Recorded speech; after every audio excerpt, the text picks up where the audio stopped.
So guys, কলকাতার situation এখন এটা যে যারা আমাদের দেশকে স্বাধীন করেছে, যেই বিপ্লবীরা, তাদেরকে এখন বলা হচ্ছে তারা দেশদ্রোহী।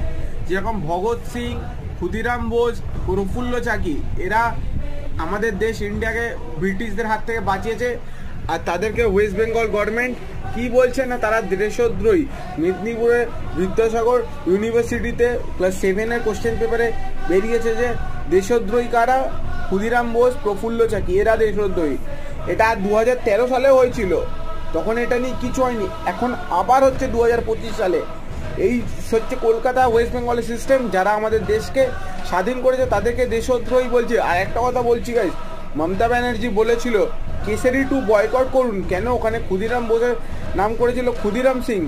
তো এখন ওনার গভর্নমেন্ট কী করছে, যেখানে কোশ্চেন পেপারে বলছে যে আমাদের যে দেশ বাঁচিয়েছে তাদেরকে দেশদ্রোহী।